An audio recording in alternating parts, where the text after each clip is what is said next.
Hola, ¿qué tal? Bienvenidas y bienvenidos. Cerramos la semana hablando de economía en Impacto Económico. Les saluda Luis de Jesús. De inmediato revisamos titulares.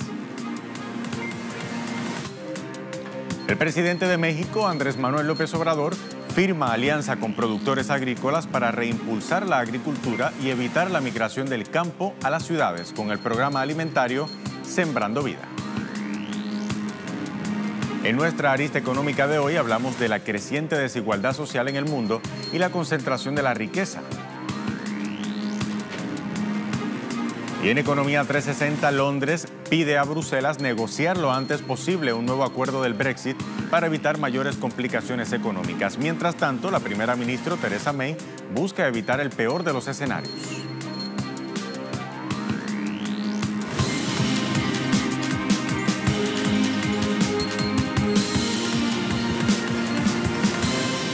¿Qué tal? Iniciamos. El presidente de México, Andrés Manuel López Obrador, presentó el nuevo programa alimentario Sembrando Vida, un plan que tiene como principal meta recuperar las potencialidades productivas del campo y lograr la reforestación en México. El programa ya se inició en algunas regiones como Tabasco, Veracruz y Córdoba, donde sus beneficiarios se reunirán este fin de semana con el jefe de Estado mexicano para establecer términos y acuerdos con productores. La Secretaría de Desarrollo Social estima que en su primera fase el plan generará 400,000 empleos y detendría la migración del campo a las ciudades. El gobierno también prevé una subvención de 5,000 pesos al productor por cada semana de trabajo de lunes a sábado, lo que equivale a $250, la mayor parte en efectivo y el resto en cuentas de ahorro. Ahora bien, al cierre del sexenio del expresidente Enrique Peña Nieto, la Central Independiente de Obreros, Agrícolas y Campesinos informaba que el país importaba frijol y maíz en casi 40% de las necesidades de consumo nacional. En soja nada más el 90% y en trigo y arroz cerca de un 80%. En el Caribe, el gobierno de Jamaica anunció inversiones para contribuir al avance del proyecto del terminal de contenedores en la capital. El primer ministro de Jamaica, Andrew Holmes, informó que las inversiones en la terminal de contenedores KFTL de Kingston contribuirán a posicionar al país como un punto de conexión logística global. Se espera que el proyecto ayude a transformar la economía y generar empleos.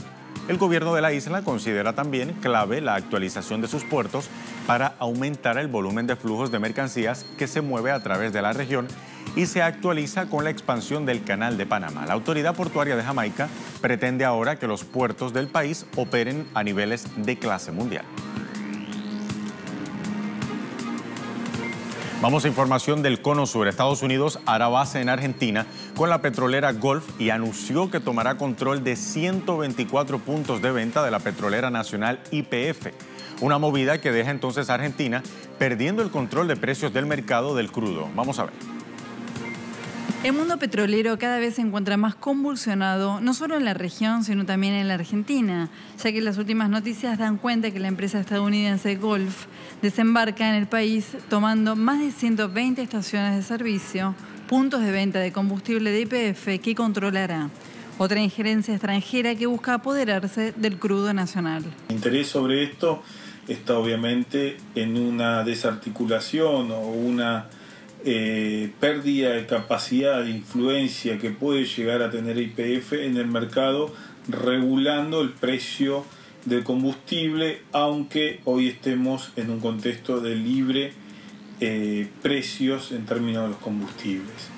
La única razón que tiene que ver es que desde que asumió el gobierno de Cambiemos, primero han llegado Total a tener más preponderancia en el mercado, y obviamente las empresas norteamericanas, entre ellas Chevron, y obviamente empresas vinculadas a la explotación de vaca muerta. La producción, en el caso de la principal petrolera argentina. Delta Patagonia, la firma que trae la marca Gulf a la Argentina, invertirá $22 millones en los próximos 5 años en 14 provincias del país.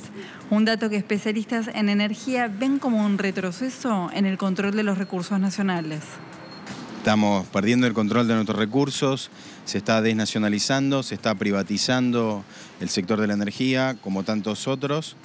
Bueno, sin ir más lejos, no existe una Secretaría de Energía, existe una Secretaría de Energía del Fondo Monetario Internacional. Es el El Fondo Monetario quien está controlando la política económica, comercial, financiera y energética, porque la energía es un pilar del ajuste. La injerencia de empresas estadounidenses en la región avanza vertiginosamente y expertos advierten que de no unirse la región, dejará vía libre a Estados Unidos para ubicarse en potencia mundial en materia de importación y exportación del crudo y gas. Por la revolución del shale, en los últimos entre 5 y 10 años Estados Unidos tuvo y está teniendo una verdadera revolución en materia de producción de gas y petróleo no convencional, a través de todo lo que es su aparato empresarial, industrial, brutal y magnífico realmente que tienen. Y lo que te decía, en diciembre se conocieron los últimos datos de producción de Estados Unidos y está por encima de Rusia y Arabia Saudita. Y va a seguir aumentando y en pocos años más se va a convertir en uno de los principales exportadores de petróleo del mundo y de gas natural. Entonces, contra eso, en un país imperialista como Estados Unidos, y si realmente la región no vuelve a recuperar la UNASUR, lo que fue esa fortaleza de países nacionales y populares y genuinamente democráticos, va a ser muy difícil pararlo. Desde la recuperación de YPF y Vaca Muerta, Argentina tenía chances de recuperar y mejorar su economía energética. Sin embargo, la desinversión de la gestión Cambiemos en este sector no solo permitió el ingreso de compañías extranjeras, perdiendo soberanía energética, sino un perjuicio para el pueblo que se enfrenta con tarifazos impagables y un pésimo servicio. Marina Pañuti, Telesur, Buenos Aires. Cambiamos ahora de tema. Costa Rica cerró en 2018 con cifras negativas en materia laboral. Según el Instituto Nacional de Estadística y Censos del país, la tasa de desempleo hasta el último trimestre del año pasado llegó a 12%. Con ello, el paro subió 2,7% en contraste con el mismo periodo en 2017. La población desempleada en Costa Rica se estimó en 294,000 personas en el último trimestre de 2018, un aumento de 89,000 personas con respecto al año anterior. De ese número, 148,000 eran hombres y 146,000 eran mujeres.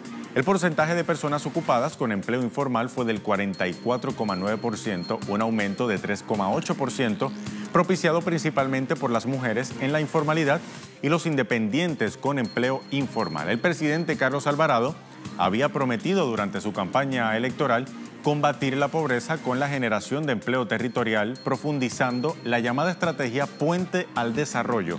Sin embargo, todavía queda mucho trabajo por hacer. En Chile, la situación de morosidad afecta a la ciudadanía y alcanza cifras no vistas desde el año 2012. Un informe de deuda morosa de la Universidad San Sebastián durante el cuarto trimestre de 2018 reveló que un total de 4,5 millones de chilenos se encuentra en situación de morosidad. El número representa un aumento de 3% en comparación al mismo periodo de 2017, pero la mora promedio aumentó un 10% y se encumbró por sobre los 1,7 millones de pesos, equivalentes a $2.550 en cuanto a morosidad por género.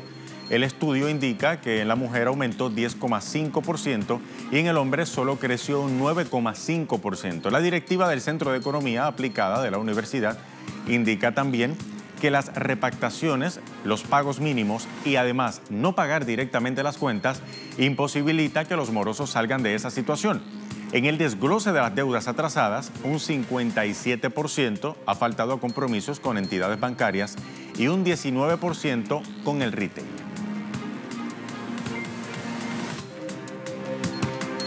Momento de hacer una primera pausa aquí en Impacto Económico. Al regreso revisamos nuestro expediente económico, hablamos del fenómeno de la desigualdad social y el creciente aumento de la concentración de la riqueza en todo el mundo. Esto y más nos espera a la vuelta de la pausa. Ya venimos.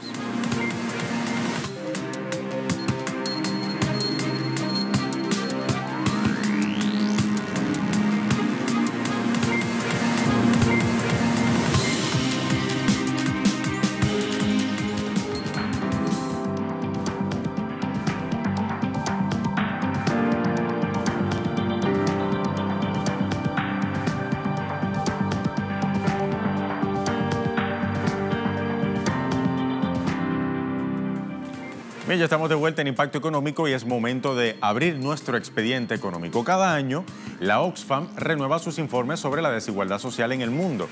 haciendo un llamado de atención a líderes políticos y económicos. Esos líderes políticos y económicos que son los mismos actores que siguen prometiendo reducir las desigualdades, pero que hacen muy poco para evitar la ampliación de la brecha entre ricos y pobres. Más información en la siguiente historia. Desde hace ya un tiempo vienen sonando las trompetas de la recuperación económica, la salida de las crisis y la bajada significativa de las tasas de paro. Sin embargo, hay un gran número de personas que miran a los lados con estupor y se preguntan ¿dónde está su parte del pastel? Los ricos crecen sin parar y el número de las personas que viven en condición de pobreza cada vez es más elevado. Según el informe de Oxfam, Premiar el trabajo, no la riqueza, en el 2017 se produjo el mayor aumento de la historia en el número de personas cuya fortuna superan los $1.000 millones, con un nuevo 1.000 millonario cada 2 días. En 12 meses, la riqueza de esta élite había aumentado en $762 mil millones. El 82% de la riqueza generada en 2017 fue a parar a manos del 1% más rico, mientras que la riqueza del 50% más pobre no aumentó lo más mínimo. Ese mismo informe de Oxfam encontró que 2/3 de la riqueza de los multimillonarios, en lugar de ser el resultado del trabajo duro, era el producto de la herencia, el monopolio y el amiguismo. Reveló que esperaba que las 500 personas más ricas del mundo entregaran $2,4 billones a sus herederos en las próximas 2 décadas, una cantidad mayor que el PIB de la India. Para 2018, los datos dejan claro que ningún país hizo lo suficiente para reducir las brechas de desigualdad. Las 26 personas más acaudaladas del planeta concentraron el año pasado tanta riqueza como las 3.800 millones de personas más pobres de la población mundial. Estos datos figuran en el informe Bienestar Público o Bienestar Privado, elaborado también por Oxfam, el cual agrega que el número de 1.000 millonarios prácticamente se ha duplicado en los 10 años posteriores a la Gran Recesión de 2008, al pasar de 1.125 en ese 2008 a 2.208 en 2018. Estima que la riqueza apropiada por los billonarios de todo el mundo creció en $900 mil millones durante el 2018. Las cifras equivalen a $75 mil millones por mes, $2.500 millones diarios, $104 millones cada hora o 1,7 millones por minuto. La riqueza de Jeff Bezos, dueño de Amazon, alcanzó el año pasado $112 mil millones, lo que equivale al 1% del presupuesto de salud de Etiopía. Mientras tanto, 3.400 millones de personas viven con menos de $5,50 al día. La investigación explica que el crecimiento patrimonial de los billonarios estuvo acompañado por una reducción del 11% en la riqueza correspondiente a la mitad más pobre de la población mundial. Las estimaciones realizadas por la organización no gubernamental responden a 2 fenómenos: el deterioro de los sectores vulnerables y el crecimiento de los recursos controlados por las personas más ricas. Y bueno, la Oxfam señala a esos gobiernos que hablan de recuperación y estabilidad económica, pero que a la vez no propician un mejor y más equitativo reparto de las riquezas.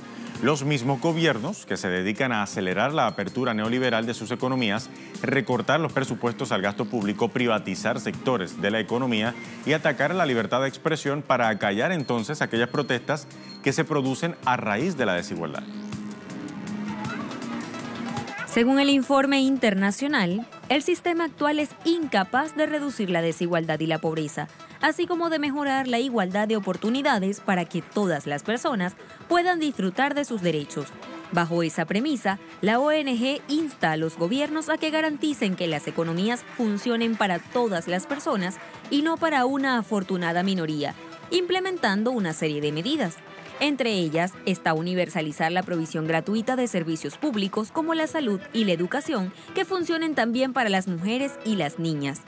A contramano de las exigencias de los organismos multilaterales como el Banco Mundial y el Fondo Monetario Internacional, reclama dejar de apoyar la privatización de los servicios públicos.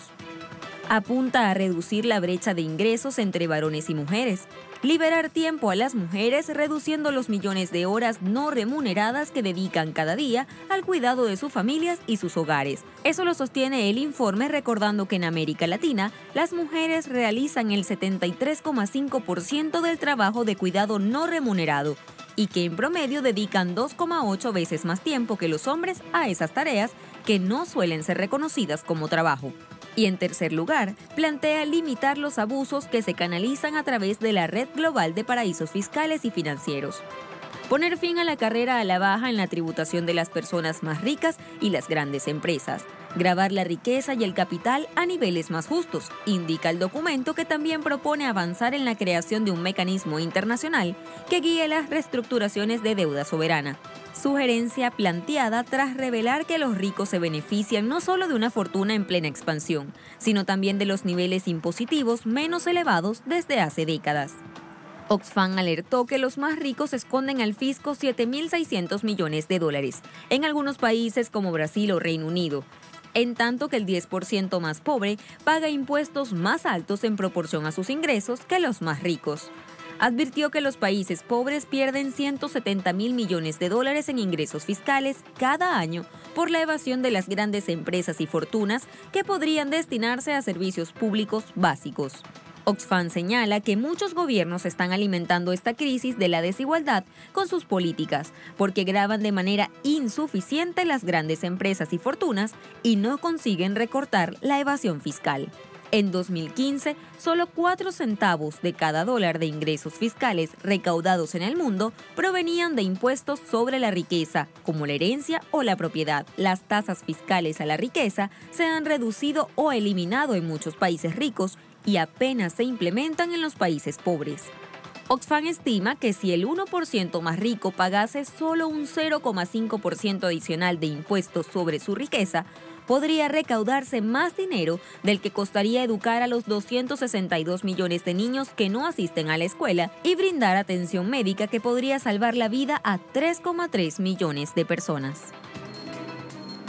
Ahora bien, son precisamente los grandes empresarios los beneficiarios, de ese acelerado proceso de concentración. Se refugian además en el sistema económico actual y en las instituciones para inflar sus ganancias. Hace falta un debate más amplio sobre el problema de la desigualdad y políticas más efectivas, entonces, que pongan límite a los privilegios de esos multimillonarios que utilizan su riqueza y sus conexiones extremas para manipular las políticas públicas, aprovechar los acuerdos de privatización, obtener obsequios de recursos naturales, claro que sí, y beneficiarse de exenciones de impuestos y lagunas para enriquecerse aún más a expensas del resto de la población. Habiendo dicho esto, hacemos una segunda pausa. Aquí en Impacto Económico, al regreso revisamos Economía 360, volvemos a hablar del Brexit, porque es un tema que sigue en boga y que hay mucho que contar de cara a la posible salida de Reino Unido de la Unión Europea el próximo 29 de marzo. Esto y más a la vuelta, ya venimos.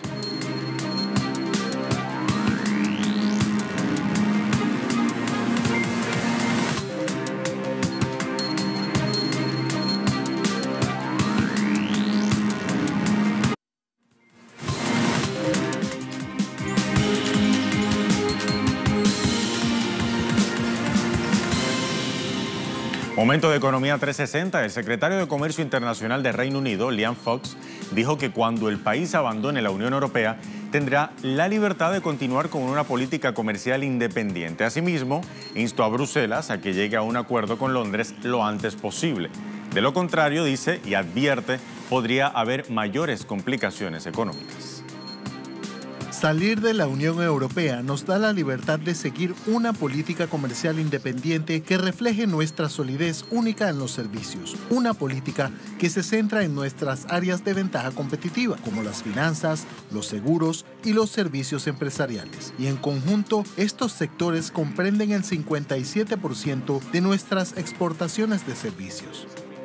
Eso es lo que interesa a todos y nuestros socios comerciales son muy claros y espero que expresen su voz muy claramente a la Unión Europea, que esto no es solo una disputa interna entre el Reino Unido y la Unión Europea. La economía global está en el mejor interés de todos y reitero que la Unión Europea debería querer llegar a un acuerdo con el Reino Unido y hacerlo lo antes posible, porque hay mayores implicaciones económicas de no hacerlo.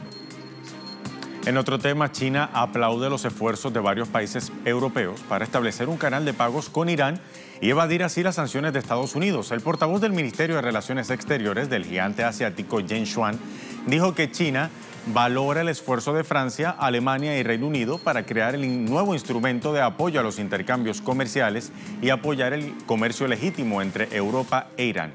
Con Instex, la nueva plataforma, la Unión Europea e Irán podrán comercializar usando el nuevo canal de pago que reemplazará el sistema SWIFT, del que varias entidades financieras, incluido el Banco Central iraní, fueron desconectadas por Washington el pasado mes de noviembre de 2018. El diplomático chino acotó que China espera que la Unión active el mecanismo de pago a terceros para facilitar la cooperación comercial normal entre la comunidad internacional e Irán.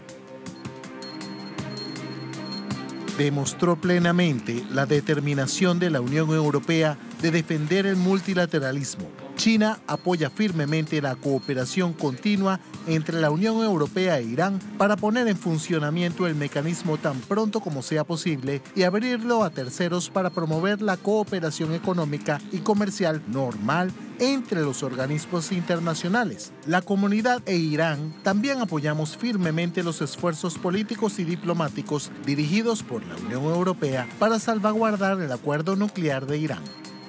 Y la última ronda de negociaciones comerciales entre China y Estados Unidos cerró este jueves con un acuerdo para reducir el desequilibrio comercial entre ambos países. Un comunicado emitido por la Delegación Comercial de China señala que las partes acordaron tomar medidas eficaces para reducir el desequilibrio comercial. El texto informa también que el gigante asiático aumentará activamente las importaciones de productos agrícolas, recursos energéticos, bienes industriales y servicios de Estados Unidos. Sin embargo, las tensiones comerciales siguen lejos de resolverse. Donald Trump dijo que no habrá un acuerdo sobre aranceles con el gigante asiático hasta que se reúna con su homólogo Xi Jinping. En respuesta, el presidente chino dijo a través de una carta su esperanza de mantener una reunión bilateral con el presidente estadounidense antes del 1 de marzo. Las negociaciones comerciales chino-estadounidenses continuarán a mediados de este mes de febrero. Llegó el momento de revisar los indicadores del precio del crudo al cierre de la jornada de este viernes, cuando llegamos al final de esta edición, de esta semana laboral, debo decir. Vemos en pantalla, ahí lo tienen en referencia, el barril de petróleo intermedio de Texas, el WTI, marca hoy $55,39. Revisamos entonces el barril de petróleo del Brent, de referencia en Europa, que marca $62,81. Y revisamos entonces para finalizar el barril del crudo venezolano que marca 374,45 yuanes al cierre de la jornada.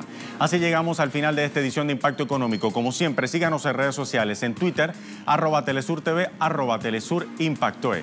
Hasta la próxima. Buen fin de semana.